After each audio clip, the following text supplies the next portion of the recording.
முடியானே மூலகும் தொழுதேத்தும் சீரடியானே ஆழ்கடலை கடைந்தாய் புள்ளூர் கொடியானே கொண்டல் வண்ணா அண்டத்து உம்பரில் நெடியானே என்று கிடக்கும் என் நெஞ்சமே என்று பாடுகிறார். எம்பெருமானே, நித்திய விபூதி லீலா விபூதி என அனைத்திற்கும் நீயே எஜமானனாக உள்ளாய். அந்த மேன்மையை வெளிப்படுத்தும் விதத்திலே உயர்ந்த கிரீடத்தை அணிந்தவனே என்று என் நெஞ்சம் உருகி நிற்கிறது. குணம் உள்ளவர்களை கைப்பற்றுவதும் தோஷம் உள்ளவர்களை கைவிடுவதும் என்ற கொள்கை கொள்ளாமை இல்லாதவனாக நீ இருக்கிறாய். பொங்கோதம் சூழ்ந்த புவனியும் விண்ணுலகும் அங்கு யாதும் சோராமே ஆள்கின்ற எம்பெருமான் என்று ஆண்டாள் கூறியபடி அனைத்து லோகங்களும் சரணம் புகழாம்படி உள்ள திருவடியை உடையவனே, இப்படிப்பட்ட திருவடிகளில் உள்ள இனிமையை விடுத்து மற்ற விஷயங்களில் ஆசை கொண்டு அவற்றின் பின்னே செல்பவர்களை கண்டு வருத்தம் கொண்டாலும் அவர்களுடைய விருப்பத்தையும் கூட நீ ஆழ்கடலை கடைந்தாவது நிறைவேற்றி தருகிறாய். தாழ்ந்த பலன் எங்களுக்கு வேண்டாம், நீதான் எங்களுக்கு வேணும் என்று விரும்புபவர்களுக்கு அருகில் உடனே வந்து நிற்பதற்கு ஏற்ப கருடனை வாகனமாகவும் தூரத்திலிருந்தே நீ வருவது தெரிவதற்காக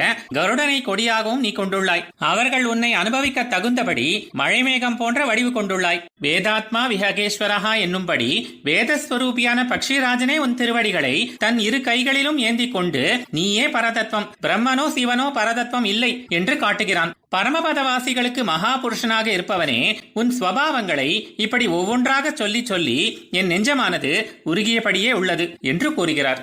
ஆழ்வார் எம்பெருமானார் ஜீயர் திருவடிகளே சரணம்.